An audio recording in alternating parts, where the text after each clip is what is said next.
Welcome sa Deadman Talking, kung diyan gaguest ita mga individuals, mga banda, artist man da sa music or sa any type of art.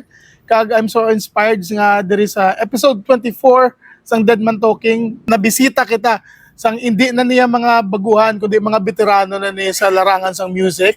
Kag I'm still excited kaya ang iban sa ila nakita ko na before but subong lang ko naka one-on-one talk sa iban sila, and I'm so blessed nga nabisita kita dire. I'm talking about these local legends forming a new project. Actually, hindi mag-isa new pero mabalaan nyo na karon. And ladies and gentlemen, welcome sa ating episode 24 sa Deadman Talking. Tuhaw, mayang hapon, Mayong hapon sa viewer. Salamat. Salamat gid sa inyo time mga tito. Mga tito lang tawag ko. Sige, suguran ta, can you please introduce your name kag kung ano ang inyong instrumento or part sa band? Ako gali si Tito Martinez, no? Taga Isabela. Kag dugay naman nga musisyan, no? Anong imong instrumento dito sa Silinga Project? Nagga-gitara ako pero may mga ethnic man ko nga gina-intra nga mga instrument, no? Person niyo. Kag ang tuhaw ni nagatuhaw lang gid ni siya mo kay adula man ni siya. So nara naman na siya. Di subong ara naman ni siya kay ginpukaw ni siya ni Hernan Miares nga ma-project naman kami kunote. Okay. Amo ni nga nami man kay ara ka man, no? Yes. Nag-interview, no? To mayo bala, no?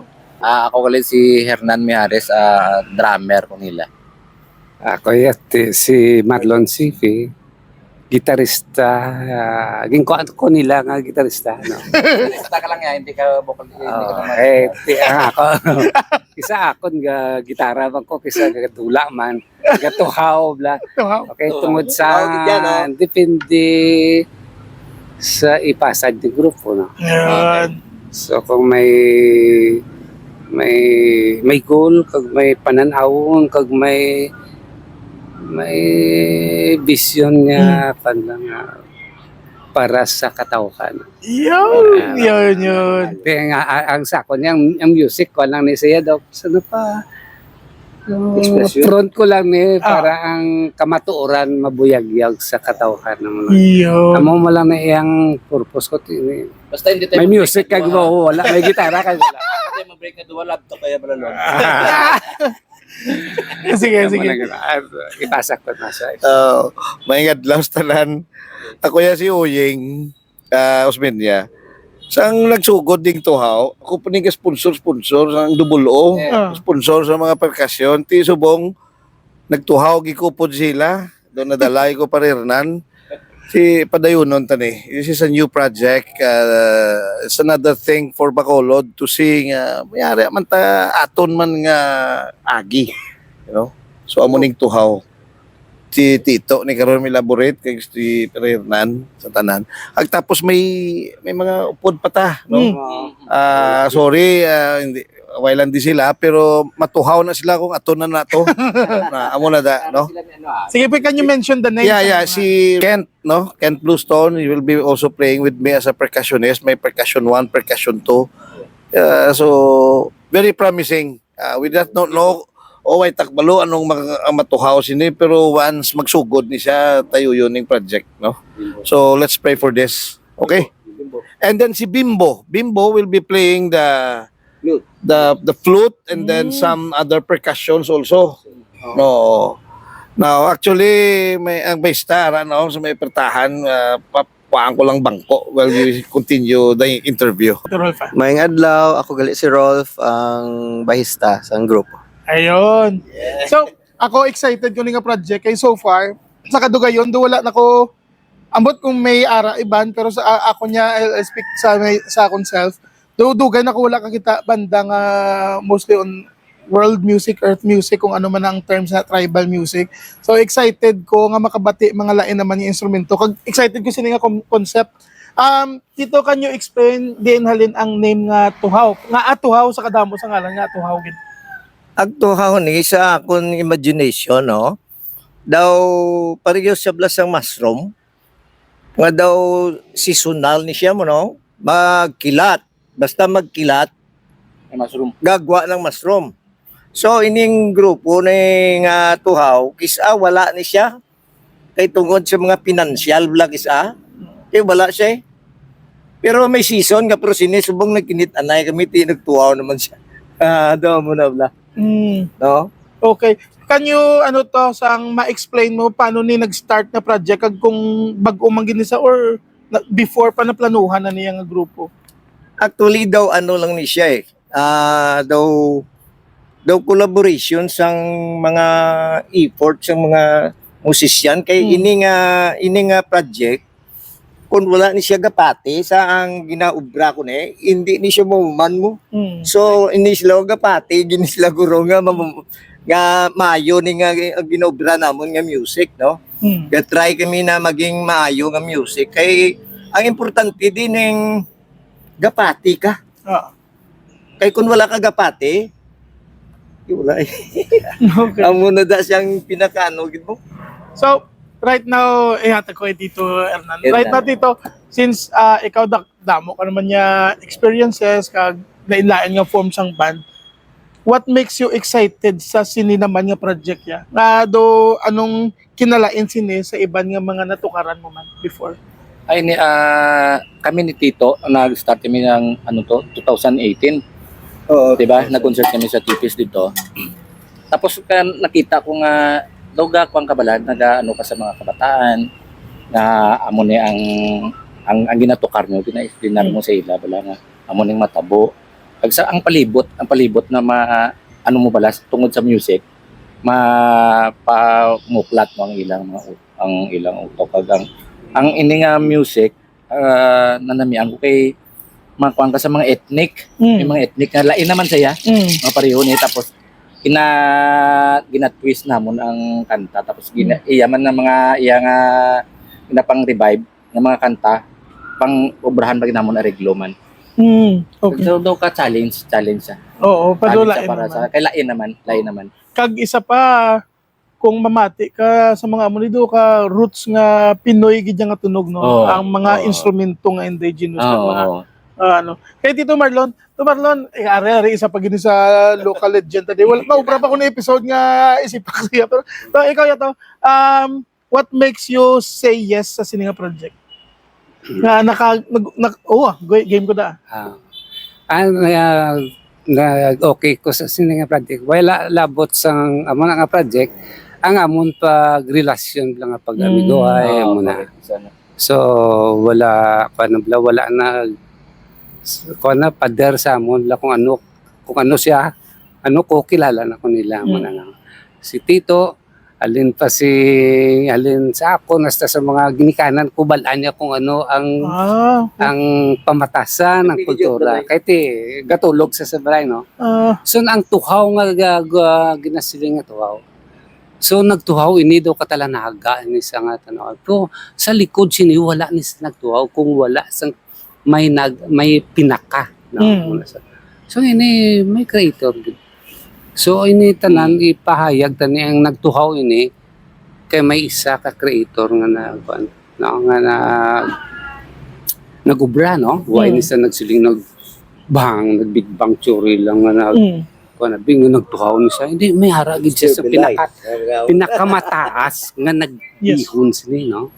So amo na sa aton nga ang una gid nga ang kamaturan. So ipakilala ta siya sa sininga grupo, sa sininga pananaawon sing grupo kag sa nga makamuklat ang tanan may creator ang tanan nga music hasta kung nano lingwahe o kung nagtuhaw ini nga kwan may ara nga may isa nga pinakasa. So namian ko na May author, no? May oo, author. kay Tito kag sa imo explanation. Sang do na formulate ko sa akong utok nga somehow ang goal sini is to create consciousness or conscious music about sa environment, about sa Ginoo, about sa everything to deeper nga do may touch sa spirituality nga music somehow do may healing kag may awareness. Thank you Tito. Si Tito Rod, paano kasi nung nag-tap sa imo sini nga project?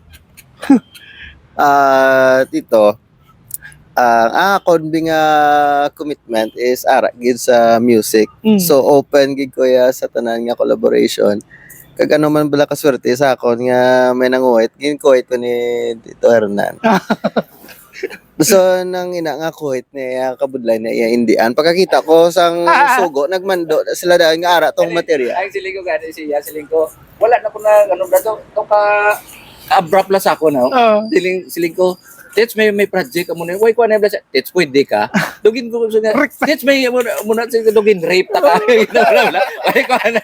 Di kay si Rod, isagid nga, isa pa man nga bayista nga idol man ka. Oh, gani. Hindi lang maayo sa ugali. Kag, maayo gid nga tao. Kapwede gid sa ba.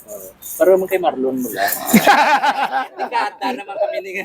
Sabi no. Amo gani nga pagkakita ko sang line up kag pati sa material ang bakuan ako diyan nagduwa-duwa mo ko pirate. Lapay. Correct. Sakto nga fire. Kag isa gid na the best role siling ko. Salamat gid. Thank you nga nag ano siya. Nga nag-oo siya. Iti sa mga may mga bayista naman mga kwanta mga bayista kay kung kita ko role play ka dugay dugay nam kami ni role nga kwan nga kilalahay pero nang daw pa nang tapos ko namin ni si Rod sa mo nga project na Mabalik ko kay Tito Uyeng, ang ba mo ligad Tito Uyeng, ang daw ligad dugab sponsor ka pa sa ila mga percussion nga nag-support ka bala sa ila kausab law. Yes, kami nakita ko nga may nakita ko nga future vision sang grupo. Ang mensahe is really world percussion, same time ang spirituality bala.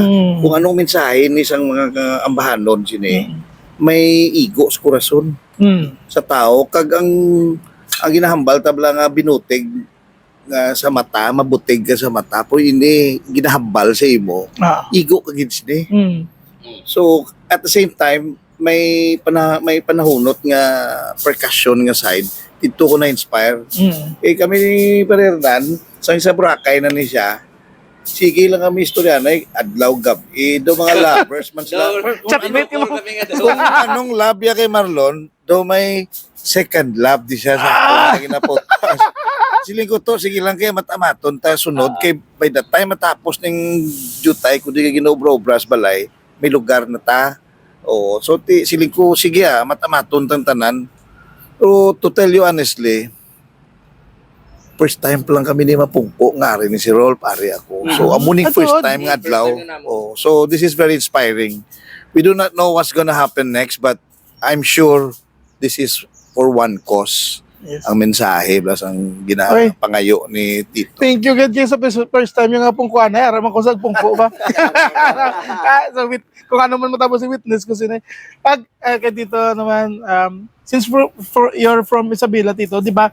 Can you tell us nga, di ba, as you mentioned may banda ka man before which is do somehow world music man. Right now, can you gamay lang nga glimpse, gamay lang nga ideya kung anong kinalain sang amo mo to nga banda sa sinisubong sa tuhaw nga banda. Ang mahambal ko, ang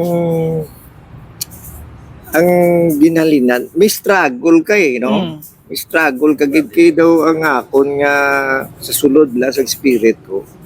May ginapangita gid siya nga din ko ni dalon man nga mo nga sistema. Hasta nga nagkinit anay ni kami.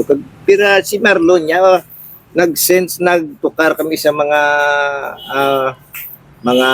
western rock, western kami na ninyo danay mo. Dugay na. Dugay na gid. Tapos nagbinulagay kami. Kag ako pangita ka sang imo nga journey kundi ni siya padulong, no. Hasta nga nakalabot man ko sa Baguio, na-meet ko to silang mga pinupikan, hasta nga mga asin, no, bla. Kag amo ni natabo sang tuwaw, no? Okay. Sa dugay mo nga imagination, sige. Amo ni, tuwaw, nagtuwaw siya. Yes. So dito ano ni gali, do brainchild mo na yung nga ideya, tapos ginggiyuan mo na para ma-materialize, ma-actualize, kung matabo. Oo, pero hindi ni siya ano gani ni. Hindi ni siya ginhungod mo. Okay. Nag-ubra ni siya sa akon nga daw imagination tanan. Kay ti hindi magikuya writer mo. Kaya pinsar ko ano ning mayo nga para nga may maging creative ka. So amo na siya dason ang importante de kini sila nga mga tao nagapati siya bala nga may kapasidad. So ako gapati ko nga as time goes by, ang objective kag goal sa kabanda galain mo. So since do fresh ni sa nga start, as of the moment sa subong lang, ano ang do goal ka grupo nga gusto ipalabot sa mga galantaw o kung sa mga malantaw sa inyo? Actually, to be honest, no, hindi ko siya ma-foresight kay si Hernan, taga Boracay siya. Si Marlon, may iyaman siya nga direksyon mo. Tapos si Ralph, may kada isa, may mga obligasyon mo. So, ang makita mo na di nga madayon ni siya, kung love mo gid nga patok, ano siya, mag-success siya. No? Amo na daw siguro. Kag, do you plan on creating much original gid nga materials at this time? Nanaunta kay kasi nag-ano siya nag-evolve siya Sa bagay. Oo. So, ang na-experience ko sa music, nga kung isa magkapot ka sa gitara, may gatuhaw siya. Nga lain. Amo na siyang daw ginapangita mo pirme kung diin mo siya iplastar. No? Kaya kita mga tao sa tugtod, ga-create kagidya mo. Na. Tapos, ang isa pagidada, iambal ko, to be honest, nga naga-stop sang imo creation o magiging creative, mga ekonomiya mo. Medyo kuan kada aberya bla. Good.